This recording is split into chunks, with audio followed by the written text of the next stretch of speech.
지중해 기원전 5세기 페니키아인들은 거대한 상업망을 구축하고 있었다.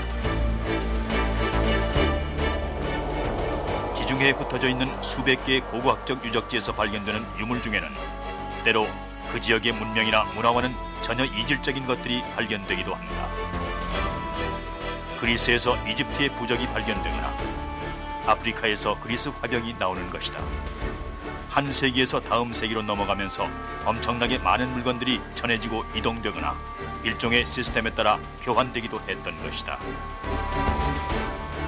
큰 머리 장식이 특징적인 페니키아인들은 그들의 강력한 배와 무역 기술 그리고 바다에서의 용맹성으로 이 분야에서 찬란한 이름을 남기고 있다. 오늘 우리는 페니키아인들이 어떻게 다양한 문화와 문명을 받아들였고 또 그 문화를 이용해 어떻게 바다의 제왕이 될 수 있었는지 알아볼 것이다.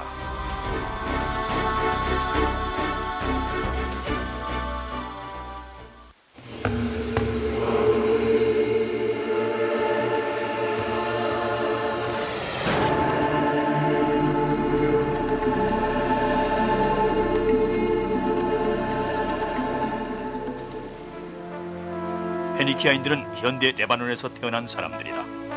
이들은 도시와 나라를 건설하고 지금도 훌륭한 로마의 유적들이 남아있는 타이어를 건설했다. 페니키아인들이 손쉽게 번영을 이룬 비결은 다른 나라 사람들과의 교류에 있었다. 또 새로운 땅과 문명을 접하는 가장 빠른 길은 지중해였다. 그들은 곧 뛰어난 선원이자 최고로 유능한 무역상이 된 것이다. 그들은 사람들이 갖고 싶어하는 물건과 그것을 팔고 싶어하는 사람들을 알아보는 능력이 있었고 일찍이 기원전 2000년부터 항해와 무역을 시작한 것이다. 그들은 무역의 활성화를 위해 항구를 건설하고 거주지를 만들었으며 창고를 짓고 이집트나 그리스, 마그나 그라시아와 북아프리카의 카르타고까지 이어질 수 있는 도로망을 건설했다. 그 다음엔 사르디니아와 스페인의 지중해와 대서양 연안, 멀리 남쪽으로는 세네갈 연안과 북쪽으로는 영국과 아일랜드까지 광범위한 무역망을 뻗치고 있었다. 수백 개의 거주지와 수천 척의 배들을 이용한 무역망은 세심한 관리가 필요했을 것이다. 학자들은 오랫동안 페니키아인들이 어떻게 그토록 오래전에 서로 교류를 하면서 각 물품 창고들을 연결했고 또 그 많은 상품들을 어떤 방법으로 사고 팔았는지 궁금해했다. 기원전 13세기의 것으로 추정되는 페니키아의 왕 아히람의 석관의 발견은 고고학자들이 그들의 위대한 조직력의 근본을 이해하는 데 큰 도움을 준 계기가 되었다. 대리석 석관 위에는 알파벳으로 쓰여진 오래된 문구가 남아있다. 상형 문자가 아닌 글자라는 뜻이다. 페니키아인들은 알파벳을 가장 먼저 발명했고 그것은 위대한 무역망 구축이 가능할 수 있었던 요인으로 분석된다. 우리는 이 발명이 얼마나 독창적인 것인지 다음의 비교로도 알 수 있었다. 오른쪽에는 두 개의 이집트 상형 문자가 있고 왼쪽에는 페니키아 알파벳으로 M과 H가 쓰여져 있다. 이 글자들을 조합하면 상형 문자나 그림이 제시하는 개념을 굳이 해석하지 않아도 이해할 수 있는 것이다. 알파벳은 늘 똑같은 특정 기호나 마찬가지여서 읽는 사람이 누구든 같은 의미로 해석될 수 있었다. 페니키아 함대의 선장들은 특출한 재능이 필요했을 것이다. 바다와 외국 땅에 대한 전문가적인 지식뿐만 아니라 무역에 대한 지식 또한 갖추어야만 했다. 무엇을 사고 팔 것인지 말이다. 그들이 나른 화물 중에는 레바논의 전설적인 삼나무도 있었는데 단단한 화물선이나 전함을 건조하는 데 꼭 필요한 훌륭한 목재였다. 목재는 레바논의 페니키아 도시들의 배경을 이루던 산에서 채취해 베일백이란 곳까지 운송될 수 있었다. 베일백의 헬레니즘 문화가 꽃피었을 때는 태양의 도시란 뜻의 헬리오폴리스로 불리기도 했다. 고고학자들은 유적지의 각기 다른 색깔의 기둥이나 변형된 십자가 같은 증거들을 연구함으로써 도시를 주관하던 거대한 사원이 태양의 신을 숭배하였고 그럼으로써 도시의 이름이 지어졌다는 것을 알아낼 수 있었다. 기둥들은 왜 다른 색으로 칠한 것일까? 이 미스테리는 기둥들이 기본 방위에 연결되어 있다는 것을 알면 풀릴 수 있다. 짙은 색 기둥들은 서쪽을 향하고 옅은 색을 칠한 기둥들은 동쪽을 향하고 있다. 기둥들은 삶과 죽음 그리고 태양의 뜨거워지는 모습을 표현한 것이다.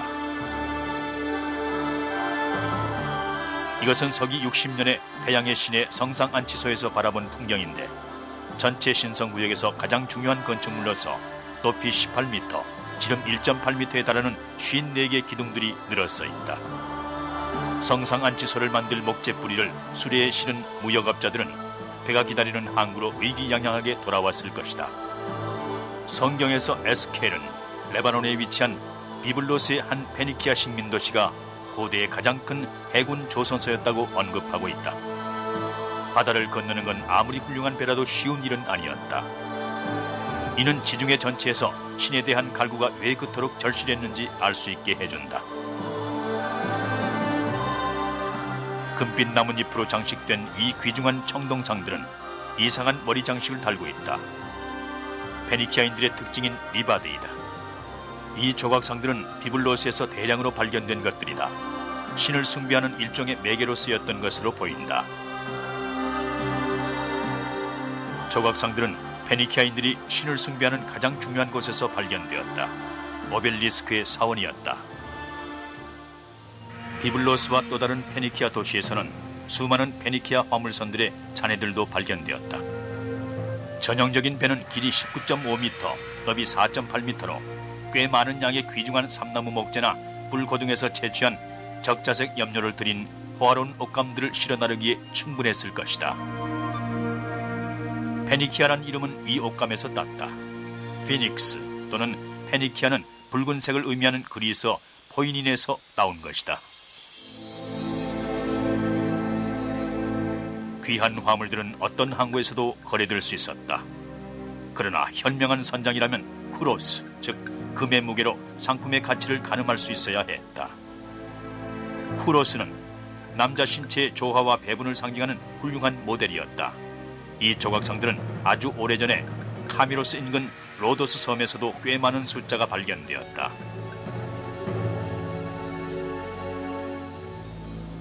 발굴단은 피켈두라의 화병으로 알려진 이 유명한 화병들을 발굴해내기도 했다.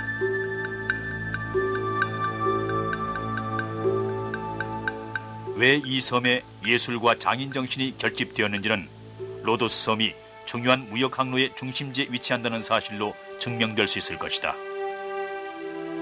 긴 바다 여행을 피하기 위해 상선들은 섬에서 섬으로 이동했고 특히 로도스 섬은 필수적으로 들르는 항구였다. 이곳에 수백만 년 동안 그 모습이 보존되어 온 식민지의 건독 또는 코돈이라는 곳이 있다. 그리스인들은 이곳에서 적자색 옷감과 삼나무 목재들을 샀다. 페니키아인들은 그 대가로 그리스 전역에서 온 정교하게 장식된 도자기나 기타 물건들을 받았다. 이런 아름다운 그리스 조각상을 포함해서 마그나 그라시아에서 만들어진 청동상들도 있었는데 멀리 식민지에 사는 부유한 페니키아인들이 주문했던 것으로 추정된다. 이 청동 조각상이나 유명한 모스야의 청년 같은 조각상도 시실리의 모스야라는 고대 페니키아의 식민지에서 발굴 작업을 하면서 발굴한 것들이다.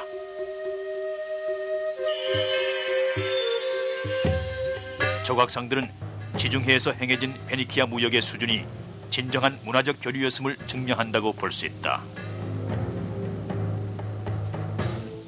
화병들과 조각상, 금은 보화를 실은 배는 서쪽으로 항해를 계속했다. 배는 지브롤터 해협의 헤라클레스의 기둥을 지나 모로코와 기니아 사이에 아프리카 대서양 연안을 따라 남쪽으로 향했다. 페니키아인들은 대서양을 횡단할 용기를 가진 유일한 민족이었다. 고대인들이 헤라클레스의 기둥을 지나는 것을 두려워했던 이유는 그 바깥쪽이 세상의 끝이라 믿었기 때문이었다. 페니키아인들에게 그런 용기를 준 것은 무엇이었을까? 그리스 역사가인 헤로도투스는 그의 문헌에 이렇게 밝히고 있다. 그것은 바로 금이었다.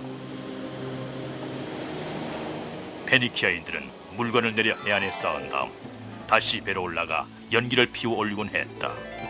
지역 주민들은 그 연기를 보고 물건값으로 제공할 금을 갖고 모여들었고 금을 실은 배는 그대로 사라졌다.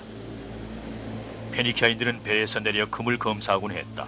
금덩어리의 숫자가 물건값과 일치하는 것을 확인하면 금을 실은 다음 배를 출발시켰다. 숫자가 틀리면 다시 배로 돌아가 나머지 금이 올 때까지 기다리곤 했다. 아프리카인들은 화려한 동양의 상품들을 아주 좋아한 반면 어디서나 흔히 찾을 수 있는 노란 금속에는 그다지 관심을 두지 않았던 것이다. 페니키아인들로서는 훌륭한 거래인 셈이었다. 값싼 도자기나 보석을 주고 대신 금을 받았으니 말이다. 배는 다시 북쪽을 향했다. 영국과 아일랜드에서의 발굴은 페니키아인들이 이 먼 육지에까지 발길을 돌렸다는 것을 의미한다. 수많은 유물들은 도자기나 보석에 대한 대가로 북부 사람들은 청동을 만드는 데 꼭 필요한 주석이란 금속을 주었으며 페니키아인들이나 그리스인들이 사용하던 합금석을 주기도 했다. 아일랜드는 페니키아인들의 항로에서 가장 북쪽에 위치한 곳으로 그곳에서 물품을 거래한 선원들은 마침내 집으로 돌아올 수 있었다. 항해는 늘 위험을 수반하고 있었다.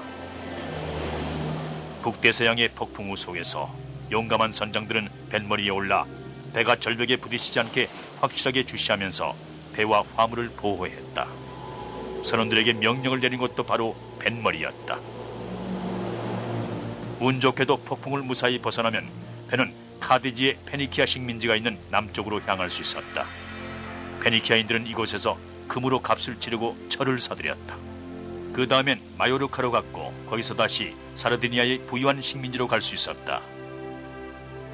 고고학적 발굴이 금광을 찾아낸 곳도 바로 이곳이었다. 금맥이나 노다지는 없었지만 지금은 캘거리의 고고학 박물관에 전시되어 있는 엄청난 양의 금은보화가 바로 그것이다.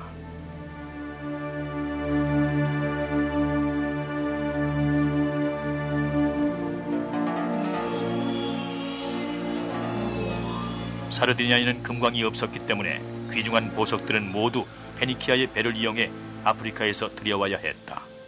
사르디니아 식민지에서 페니키아인들은 금을 작은 주형틀을 이용해 독창적인 형태로 변모시키는 작업을 한 것이다.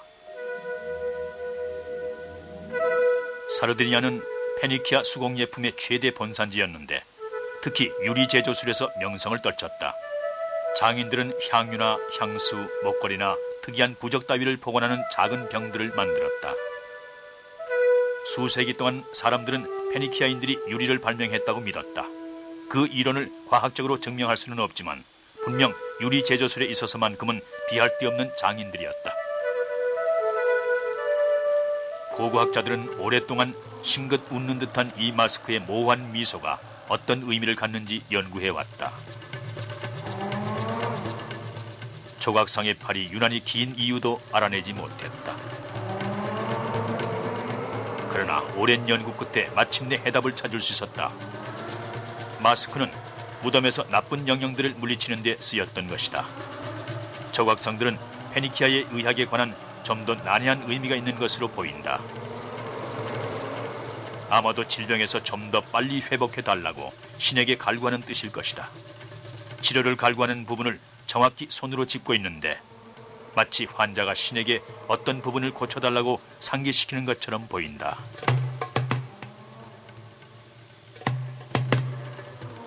성벽과 바다. 이런 조합은 일반적으로 페니키아의 상업과 무역의 중심지를 시사하는 것들이다. 사르디니아의 타로스의 고고학적 발굴지는 지금도 볼 수 있는 그다지 크지도 않은 건축 구조물에 불과하지만 고대 도시 설계에서 가장 빼어난 것이라 할 수 있다.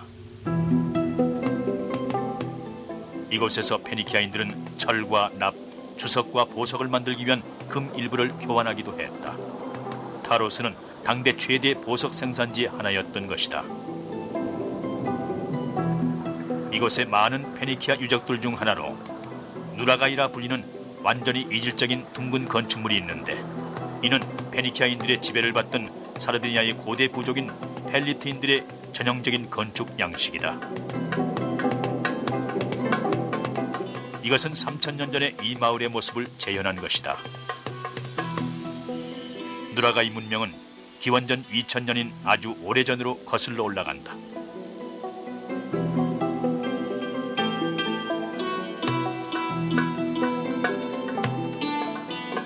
그들의 거주지는 좁고 구불구불한 거리로 이어지는 작은 구역으로 이는 적의 공격에서 마을을 보다 효과적으로 방어하게 해주었다. 고대 사르디니아 사람들의 주거지는 요새화된 탑이나 곡물 창고, 작업장과 가옥이 복합적으로 어우러진 형태였다. 각기 다른 구조물의 기능에도 큰 구분이 없었던 것이다.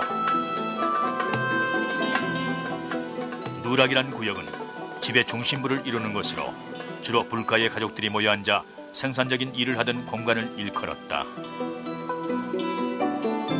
누락이란 단어는 과연 무슨 뜻이었을까? 그것은 그들의 거주지가 지어진 방법에서 비롯되었을 것이다. 고대 방언으로 누르는 작은 언덕을 의미했다. 보다시피 이 건축물들의 벽은 주거지의 벽보다 훨씬 더 두껍다. 이 건물들은 회반죽을 쓰지 않고 무거운 돌들을 차곡차곡 쌓아 올려 지어진 것이다. 건축물은 석회를 전혀 쓰지 않고도 19.5m 이상의 높이에 달한다. 그 모습도 정말 언덕과 비슷하다.